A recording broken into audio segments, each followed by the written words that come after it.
So, multiple comic book characters with the same name are not exactly hard to find. However, it's different when several characters from the same company share that same name while having no ties from one another. But such is the case for today's subject. Meet Starfire. Nope, not that one. This one. The third Starfire in DC. And the first Starfire to have her own ongoing series. Created by writer David Michelin, who at the time had an extensive history writing Spider-Man, and artist Mike Bosberg, who also had an extensive working relationship with Marvel. Together, these two creators brought this overlooked little gem to life. Now, this Starfire's story is a tale of great pain, but also of recovery and rebirth. You see, this Starfire was born on a nameless planet in a distant future, where technology advanced to levels never imagined, and where religion had a strong hold on the population, which sadly proved to be the downfall of the human race, when opposing religions who sought absolute power had the brilliant idea of summoning monster soldiers from a place simply called the Nethervoid. These monster-like beings were from a dangerous species called Mygorgs, and they were so imposing that they eventually went on to rule the planet.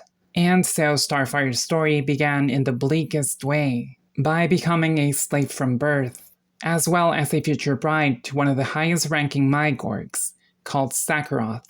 However, Starfire was lucky enough to be taken in by a renegade priest who secretly trained her to become the ultimate warrior. Now, I really don't want to spoil any more details about Starfire's journey, just in case any of you actually want to check them out, which by the way I highly recommend as this is a really cool series. But let's just say Starfire suffers another tragedy which marks her destiny, and so she embarks in a lifelong adventure as the leader of a group of rebels brave enough to take on the Mygorgs. Now, going back to the other Starfires in the DC universe, there have been a total of 4, the first one being Red Star, from the first volume of the Teen Titans, who actually debuted as Starfire only to be later changed to the much more appropriate Red Star. The second Starfire was actually a very small-time Supergirl enemy, as well as a leader of an all-female villainous group.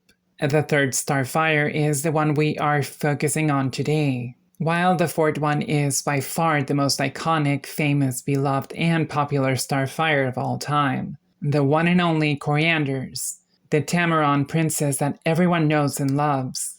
Now, aside from her unique story, this Starfire stands out for several different reasons. For example, during the 70s, DC actually had a few female-led titles, such as the obvious Wonder Woman and Supergirl, but also Lois Lane with backups by Thorn, as well as a short-lived Isis, and of course, Starfire. Though another thing that actually made this Starfire stand out from not only the other Starfires, but just about every other DC hero at the time, was how ruthless and savage she was. I mean, right off the bat, this Starfire series always had enormous guts, as it basically showed everything, every little graphic detail without any kind of sugarcoating.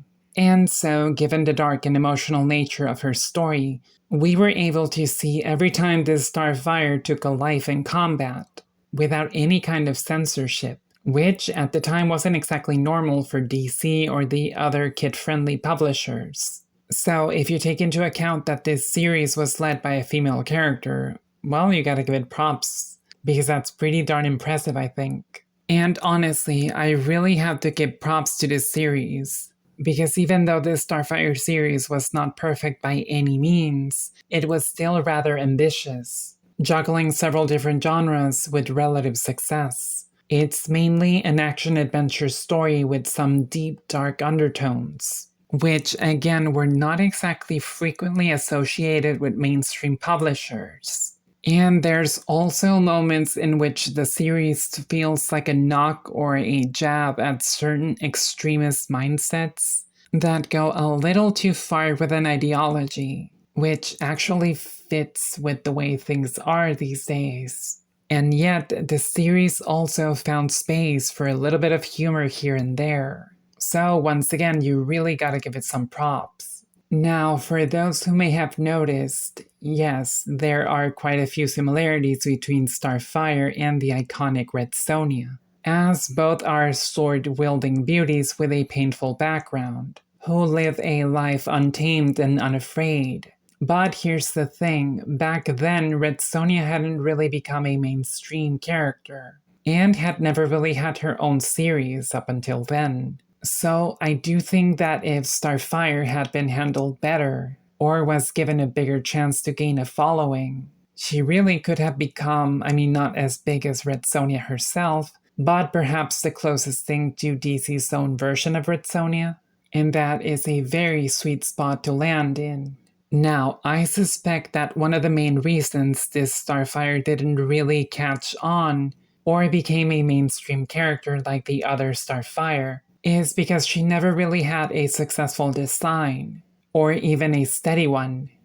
Something for people to associate with her. And now, before anyone gets pissed at me yet again, please let me just explain what I'm trying to say.